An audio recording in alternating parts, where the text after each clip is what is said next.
Hi, welcome to the land of biochemistry. Today I'm going to discuss one pathway.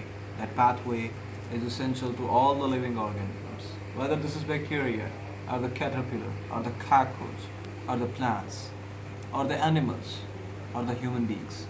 This pathway is shared by all the organisms. And and that is the reason partly we say we are the cousins of plants, because what happens in the plants also happens in us. What happens in bacteria also happens in us. What is that wonderful thing that happens in us? And that is called glycolysis. That is called glycolysis. As the name indicates, glyco means glucose and lysis means breakdown. So simply the breakdown of glucose is called glycolysis. And it is also called Amden-Merhoff-Parnas pathway. Amden-Merhoff-Parnas pathway. EMP pathway. Alright? EMP pathway. These are the three difficult scientists. Amden-Merhoff-Parnas pathway. Alright? And this pathway is shared by all the organisms. This pathway is essential to all the organisms. All the organisms get energy by the same pathway, and that pathway is glycolysis. Alright? Glycolysis is in just one line. If I say what is glycolysis, and if I say it in one line, why will you listen to the rest of the lecture? Well, let me discuss that. One line. One line has a deep meaning, and that one line is oxidation of glucose makes pyruvate. Oxidation of glucose makes pyruvate. Okay? And this one line can be translated into 10 chemical reactions. 10 chemical reactions. But don't worry about those 10 chemical reactions. You will be learning by heart after listening to my lecture. Alright? This is not a lecture, this is discussion between me and you. Stay attentive. Talk. Concentrate. Just concentrate. Be with me. And something very fascinating is coming. And you will know how those all organisms are extracting energy from the glucose. Alright? Now, there are 10 steps. There are 10 steps. I can just narrate those 10 steps in just 30 seconds or maybe 1 minute. Glucose 6-phosphate, fructose 6-phosphate, fructose 1,6-bisphosphate, glycerol 3-phosphate, dihydroxyacetone phosphate, from glycerol 3-phosphate, 1,3-bisphosphoglycerate, 1,3-bisphosphoglycerate to 3-phosphoglycerate, 3-phosphoglycerate to 2-phosphoglycerate, 2-phosphoglycerate to phosphoenol pyruvate, and finally pyruvate. That is a simple story. But what I will do in the coming 20 to 30 minutes, oh my god, that 20 to 30 minutes, just this line, the glucose to glucose 6-phosphate, glucose 6-phosphate to fructose 6-phosphate, fructose 6-phosphate to fructose 1,6-bisphosphate, that is cleaved to make glycerol 3-phosphate and dihydroxyacetone phosphate. And glycerol 3-phosphate makes 1,3-bisphosphoglycerate. 1,3-bisphosphoglycerate makes 3-phosphoglycerate. 3-phosphoglycerate makes 2-phosphoglycerate, and 2-phosphoglycerate makes phosphoenol pyruvate, and the phosphoenol pyruvate makes pyruvate. That's simple. If it is that simple, then why the people write 30 pages chapter on it? That is Answer's story. They're crappy people, talk a lot, but nothing comes into the significance. And what is the net output of this pathway? Just 2 molecules of ATP. ATP, adenosine triphosphate. We get just 2 molecules of ATP after this series of reactions. And all the living organisms are living because of these 2 ATPs. Right? One glucose molecule is gonna generate 2 ATPs. Okay? How this happens? And this is now real science. And this real science is important in understanding the big picture that I actually explained a while ago. So, you see here, let us start with the naughty boy, and that naughty boy is glucose. Right? He is very naughty. Why he is naughty? Because he don't want to enter into the cell. And even if it enters into the cell, it leaks out of the cell. It doesn't want to remain in the cell. And if something doesn't want to remain in cell, what we have to do? We have to trap. We have to trap it. And that's what we do. The first step of glycolysis is the trapping of glucose. See that the first step of glucose is the trapping of glucose. That glucose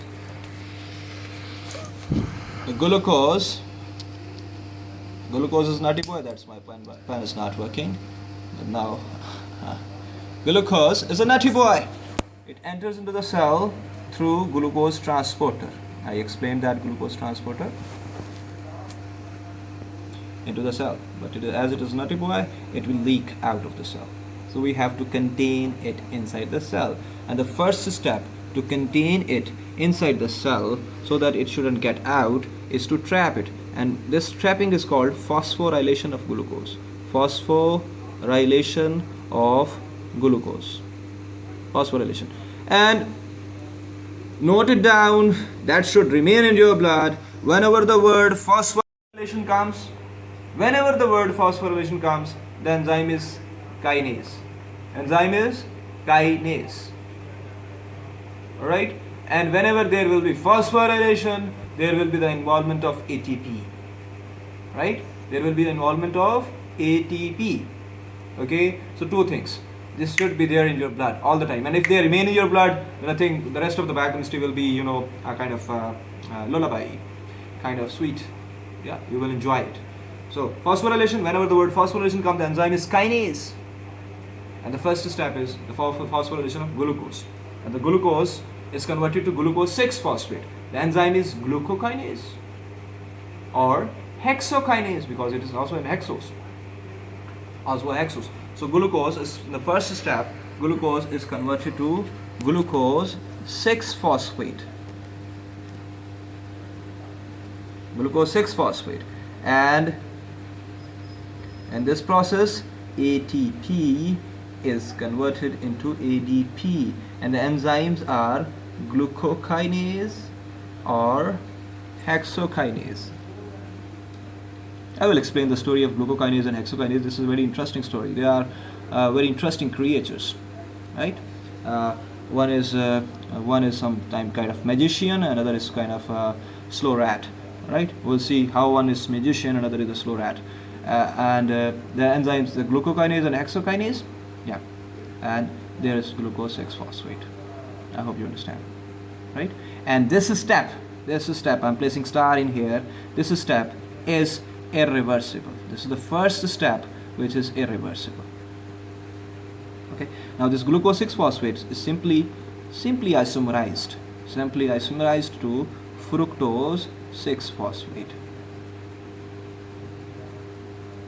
Okay, and the enzyme will be isomerase. So it's easy to remember. The glucose is aldose sugar and the fructose is keto sugar. So aldose sugar is converted to keto sugar. The enzyme is isomerase. So this was the first step and this was the second step. Now this fructose 6-phosphate again is phosphorylated, and this is the most important step in the whole of glycolysis.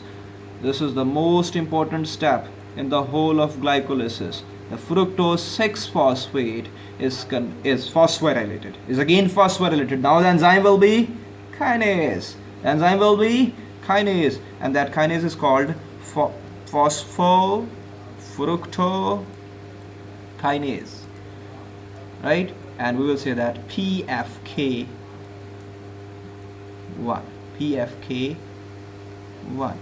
Okay, it's PFK, it's not JFK.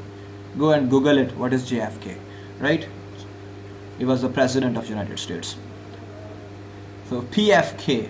So you will remember now the PFK1, and again ATP will be converted to ADP, and this is the second step, which is irreversible. Overall this is the third step, but this is the second irreversible step in glycolysis. And the fructose 6-phosphate is converted to fructose 1,6-bisphosphate. Why bisphosphate? Why not diphosphate? Bi means two, while S means at separated places. At separated places. Alright? So if the di will be coming, for example, in adenosine diphosphate, those two phosphates are attached together, right? But in bisphosphate, the phosphate, one phosphate is at carbon number 1, while the other phosphate is carbon number 6. That is why it is called fructose 1,6-bisphosphate. Right? Now the fructose 1,6-bisphosphate is formed by the PFK1. And this sum of the fructose 6-phosphate, it is a tricky thing. Sum of the fructose 6-phosphate also makes fructose 2,6-bisphosphate. Fructose 2,6-bisphosphate. And this here again, ATP is used to make ADP. And the enzyme again will be now not PFK2, it not PFK1, it will be PFK2. Right? And then this fructose 2,6-bisphosphate in fact activates PFK1. It activates PFK1. And this PFK2 is under the influence of insulin and glucagon. Right? Insulin and glucagon affects PFK2. Insulin activates PFK2 while glucagon inhibits PFK2. See here, insulin activates PFK2 while glucagon inhibits PFK2. Right? What is the meaning of it? In a well-fed state, we need to consume a lot of glucose. So, insulin will be there and the glycolysis will be running like a fast train. Okay? But if glucagon is there, glycolysis will be diminished. Right? In the fasting state, we don't want the glucose to be used as fuel in the muscles and the adipose tissue in the liver, but we want fatty acid to be decomposed, fatty acid to be broken down and oxidized. So glucagon inhibits PFK2. Inhibition of PFK2 will inhibit PFK1, and this step, that fructose 6-phosphate to fructose 1,6-bisphosphate, will be stopped in fasting state. Sometimes this becomes difficult for the students to understand this concept, but this is really very easy concept. What is the easy concept? This step, the conversion of fructose 6-phosphate to fructose 1,6-bisphosphate is the key step in glycolysis. This is the rate limiting step in the glycolysis. Okay? If this step is fast, glycolysis will be fast. And if this step is slow, the glycolysis will. So, this is clear. And this is the question often asked in the examination. What is the rate limiting step for glycolysis?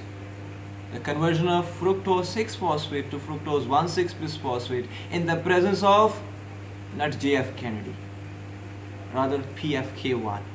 And that PFK1 is activated by PFK2, and PFK2 is under the influence of insulin and glucagon. Insulin speeds up this process, while glucagon slows this process. Fine?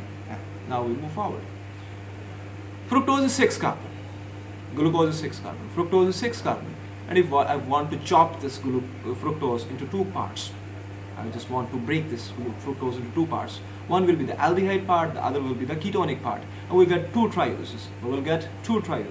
One is glyceraldehyde and the other is dihydroxyacetone. So the fructose 1,6-bisphosphate is cleaved by an enzyme which is called aldolase.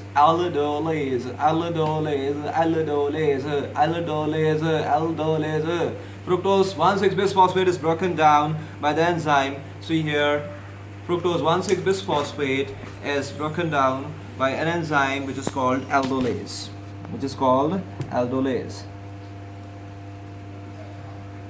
And we get one thing which is called glyceraldehyde 3-phosphate and dihydroxyacetone phosphate, DHAP and G3P. Okay, and this DHAP is also interconverted to G3P, and the enzyme is again isomerase. Half of the glycolysis over at this place. Alright?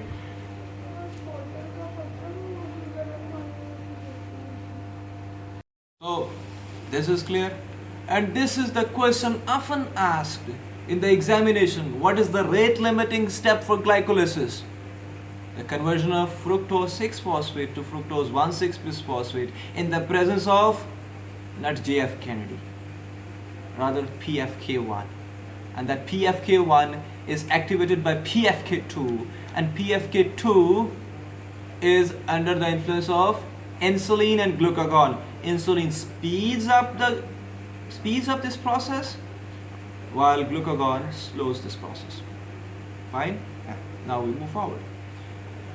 Fructose is 6 carbon, glucose is 6 carbon, fructose is 6 carbon.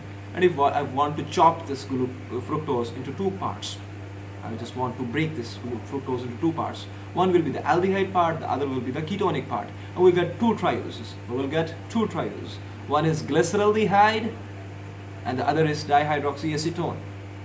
So the fructose 1,6-bisphosphate is cleaved by an enzyme which is called aldolase.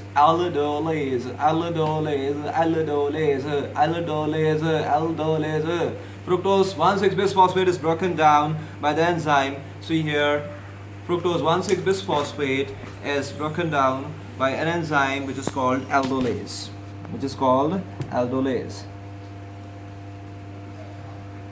And we get one thing which is called glyceraldehyde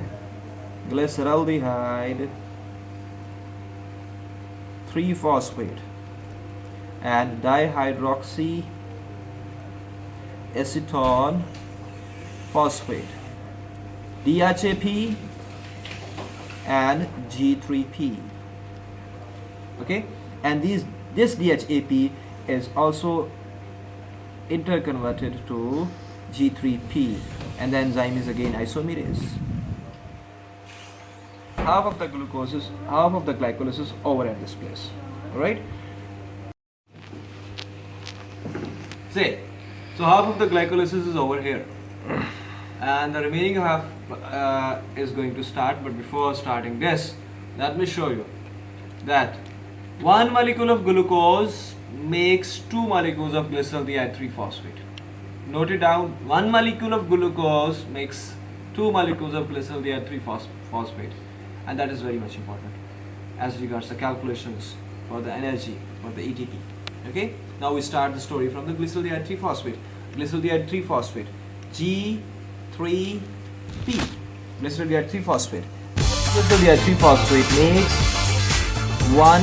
Now where we are going to get ATP and ADP from glucose to pyruvate. But in this story,